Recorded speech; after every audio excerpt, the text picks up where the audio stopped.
This is Inside the Locker Room, where football isn't just a game, it's a war zone. Every take, unfiltered. Every prediction, ruthless. From Sunday battles to primetime legends, we break down the matchups, the mind games, and the moments that define champions. Fantasy, film, trash talk, all inside the locker room. So if you came for smoke, you're in the fire now. We are back with another episode of Inside the Locker Room. Today is me, Deuce, and we got Ben here with me today. And look, we've been gone for a while, but we are back and we are making sure to get you some great content. If you do know, we do have the World Cup going on right now. So if you are tuned into that, make sure you check that out. Ghana defensively held off England yesterday, and probably one of my most craziest matches watched yesterday. So shout out to that. But last night was the first round of the NBA draft. And before we talk about the draft, actually, I do want to talk about the finals because that did come first. The Knicks finally, after years and years, have won the finals against the Spurs. Let me say this. Shout out to what San Antonio did this year as a young team going into this year. Hopefully they can build on it going into year two. But also, Ben, what are your thoughts just on, the Knicks finally winning this? Man, that whole series as a whole was just kind of crazy to witness and to watch, and definitely being from the East Coast, just seeing that whole city revolve around the Knicks and that team. I also just think, the NBA is just better when the Knicks are doing better. So happily, they got their first championship in 53 years, and, the whole team hooped. I mean, OG Anunoby, of course, with the legendary tip in Game 4, and then they ultimately sealed it in Game 5. But I think also the main thing, besides the whole Knicks squad hooping, is kind of mentally. How do you recover from that Game 4 as the youngest squad in the NBA, basically in the playoffs? After Game 4, after that OG Anunoby tip in, so it certainly showed in Game 5, and the Knicks came back a plethora of times in the playoffs, and that's exactly how they won, and that's exactly how they closed it out in Game 5. And just so proud of everybody, as a whole. Jalen Brunson dropping 45, nearly 50 points in Game 5, tying Michael Jordan, for the most I believe it was the most consecutive 30-plus point games in the playoffs. Correct me if I'm wrong, but just the fact that he did that as well was just super surprising. Mitchell Robinson getting important rebounds to seal the game. Josh Hart crashing the boards every single game of the series. So just a lot of positive things for this Knicks squad. And then obviously they finally got a coach in Mike Brown that, just revolved around the whole team and got players to playing time. And I mean, you even saw Jordan Clarkson hitting shots in some important, moments of the game. And of course, you can't forget about Jose Alvarado, GTA 5. He was making threes over Wemby. So, just certain role players, certain pieces, I think kind of sealed the deal for the Knicks this year. And it was, most likely what they were missing from last year. So, big props to the Knicks. And, the Spurs, they're going to be seeking vengeance next year. So Wemby and the Spurs, they're only going to get better. The East, of course, now with Giannis going to Miami, the East as a whole is going to get better. The Celtics are going to be healthy again. And, yeah, certainly a lot of storylines coming into this next NBA season. And I'm going to say this also really quick. On the Spurs side of things, I think the Spurs throughout the finals, they gave up multiple opportunities, to close out many games. And I think the most notable one is when they let the Knicks come all the way back from that big deficit. But a lot of these games, the Spurs started off really strong, and a lot of them, they went into halftime leading. And I believe in a few of them, they went into the fourth quarter leading. But ultimately, the Knicks came and they were able to they showed that they were the team that could go the longer, and they were conditioned longer to finish and close the game out. And look, at times, the Spurs did show, some inconsistencies. They showed some mental errors. De'Aaron Fox had probably one of the hugest ones, and taking a layup instead of holding the ball off, which ultimately led to the OG putback, and that helped push the series to 3-1, and then eventually 4-1. let me say this. Do I think the Spurs will be back next year? Who knows? The West is, still a competitive conference, but the Spurs know what it takes now and how it feels to get to the final. So you would hope that's their motivation. Ben, you spoke about they're going to be on. They're looking for vengeance next year. I Hmm. will hope so. And if I'm the Spurs, honestly, I'm figuring out what to do. I like De'Aaron Fox as a player, but I'm figuring out what do we do with De'Aaron Fox with his contract and how he's been playing and he performed in the playoffs, knowing you have a young Harper behind him. So that's something interesting to know. And also one more thing that I do want to talk about before we go to the draft. Giannis actually finally, after months and really years of speculation, he is finally out of Milwaukee and he is headed to the Heat. The trade package, he basically traded their whole bench and their young pieces for him. Mm. But Ben, what are your thoughts on that trade? Who are your winners? Who's your losers? I mean, obviously the Bucks got a boatload of things in return. I mean, I think Tyler Hero. Um, I mean, say what you want about him, he can give you 20 pretty much any night. He's still, serviceable player in this league. I still like his game, but I mean, the Heat, obviously the East is going to change from this point on. Obviously, with the Greek Freak being in the East for the first time in his career, and obviously it's the first time he's been away from Milwaukee in his career. So I honestly think it was pretty interesting how that kind of all unfolded in Milwaukee. I mean, you saw at one point fans booing Giannis at one point, which was kind of crazy to me because, like, how are you going to boo the only player that gave you your city a ring? So, and basically put one of the players that put your team on the map. So that was, obviously I could see Giannis's frustration with that, but now he gets to go on a new team. And the Heat, in my opinion, have to do a lot more still. Cause if you think about it, they're only, they're three big pieces here. They're all pretty much big men. Obviously, they got Bobby Portis in return, not only Giannis Antetokounmpo, but now they have Bam Adebayo, Bobby Portis, and Giannis as basically their big three, but those are all big men. So who's going to be shooting the ball for the Miami Heat?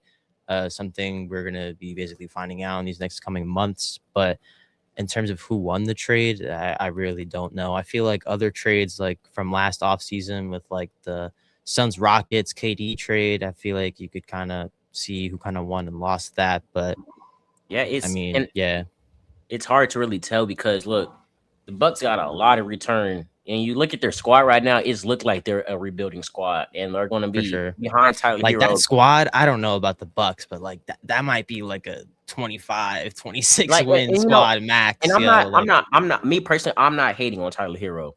I think he's a good player. Like you said, he'll give you 25. And hopefully he can average like consistently. But I'm gonna say this: that Bucks, the way that roster is looking until it goes into free agency, and how the Bucks add more pieces around it, it just looks like they're building out for the long run. They're taking this rebuilding time. They got picks, they got the young players. The Heat don't have a bench really no more. If you look at their squad, a lot of people are going to ask, "Oh, does this team contend in the East?" I think, okay, look, do they make it in the playoffs? Yes. You got Bam Adebayo and you got Giannis Antetokounmpo. Giannis, took the Bucks to the playoffs on his back multiple times in previous years. You pair that up with Bam, and look, defensively, the Heat have a very good starting five, right?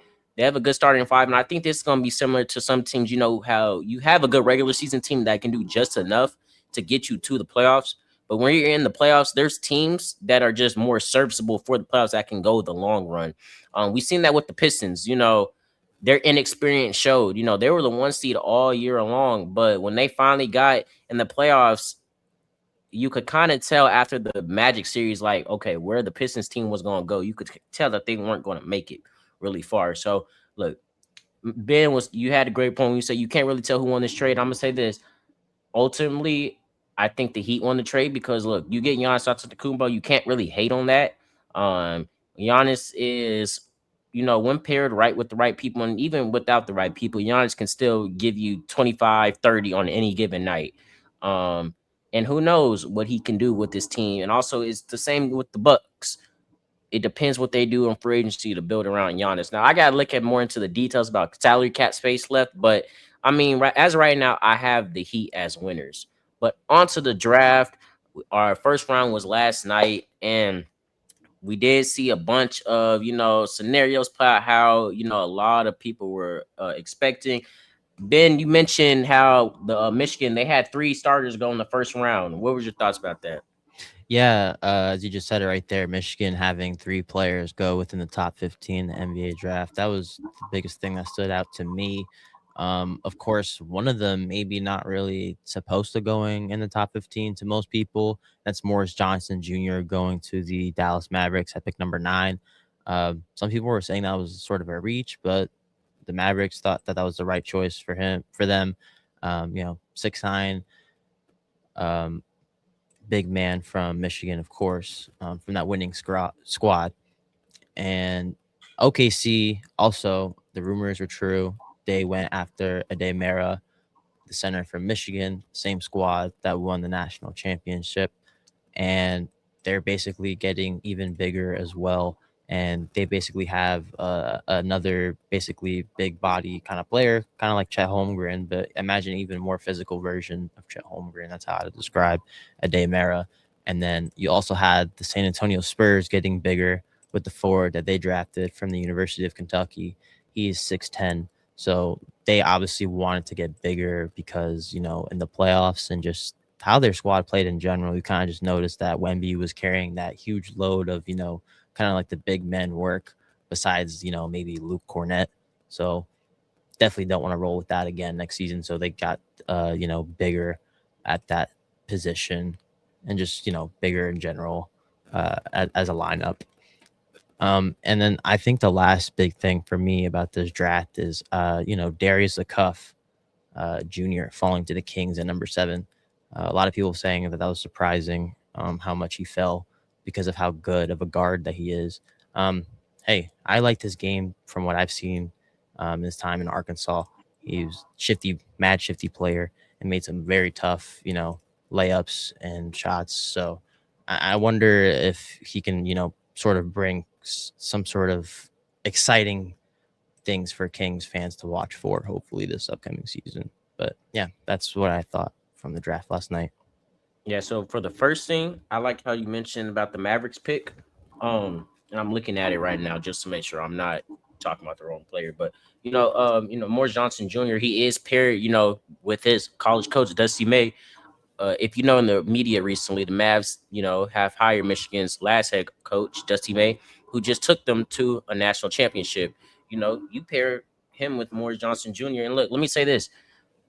That's already good that he's getting one of his returning players because he knows how he plays under his coach. So that's already an advantage under that.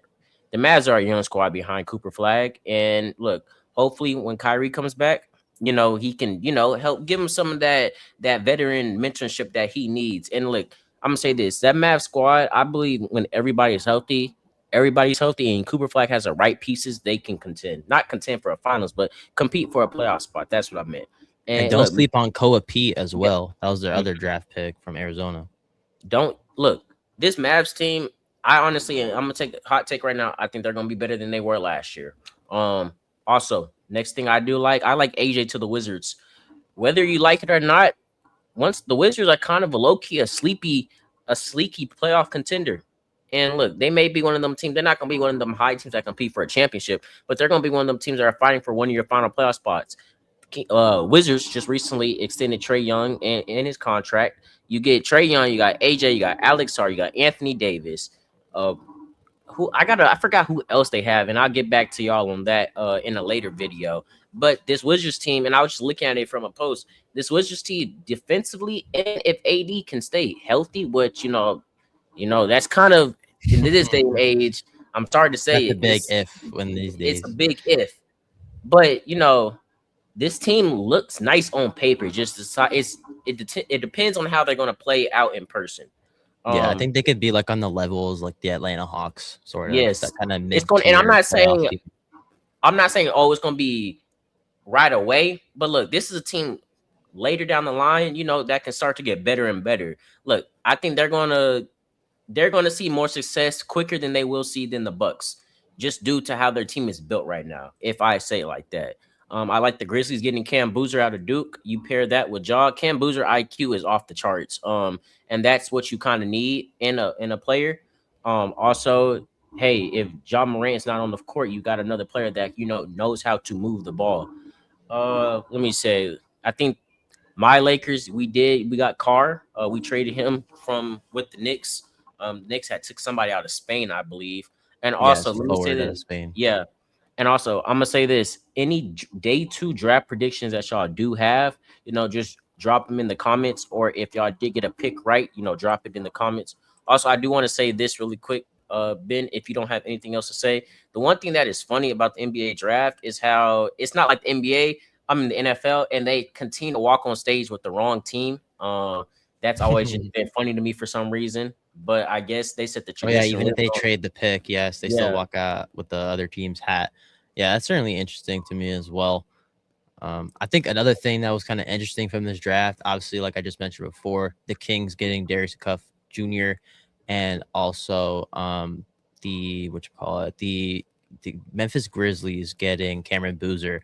I think those two, franchises from last year, obviously, were kind of down in the dumps as one of the worst teams in the NBA, but now they kind of have, a solidified number one option, and those two players on their squads are not going to be, any slouch. So I'm excited to see what those two players are going to do. I mean, if you could really argue this is even better than than say like the Jazz going after Ace hmm Bailey. I mean, that's no knock on Ace Bailey, but I think the Memphis Grizzlies. I think that just shows the depth of this draft too compared to yeah. last year's. But not to say that Ace Bailey can't continue to do great things, but I think this year, Darius Cuff and Cameron Boozer, I think those could be, cornerstone pieces to your franchise And also, I'm gonna say going this really forward for quick. these teams. I forgot about him, but Yaxel Lindenberg, who was a former American Conference player who recently just transferred to Michigan, and he only played one season at Michigan, and the fact that the Warriors were able to get him, look, Curry's gonna be gone in a few years. All of our older legends are about to retire, and I say 3 to 5 years. The Warriors right now they need to start looking to get young because you don't want to have to set your team back 10 years because you didn't rebuild properly. So, Yax Lindenberg is the right pick, in my opinion. You saw what he did at Michigan. You saw what he did in the championship and all of March Madness. He won those awards for a reason. So don't sleep on that pick. Ben, any closing remarks before we end this out? I think that sums it up pretty good, man. Like I said about with the Jazz, they obviously got Peterson at number 2 overall. It's gonna be interesting to see how the number 1 and number 2 overall picks, sort of pan out, as the hype around them is always high. But without further ado, you want to take us home? Yeah, so if y'all are watching, make sure y'all like, comment, subscribe, and share to our YouTube. The goal is to get to 400. We've been gone for a couple of weeks, but look, I did say this at the start of the episode. The content will be back up shortly, and make sure y'all check out Inside the Locker Room, where all of our reels will be posted there. Reels, and all of each of our co-hosts' own posts will be posted on that account. So make sure you get our account, if y'all can get our followers up, get our views up, and help us, support our content. And if anybody's watching and is looking to collab, make sure just DM one of us and we can get it set up. We love to talk sports, baseball, football, basketball. We'll talk it. And if anybody wants to record a World Cup video, and you're watching this, and I'll make a post about it, make sure y'all DM me. But make sure, like I said before, make sure you like, comment, subscribe, and share. And thank y'all for watching.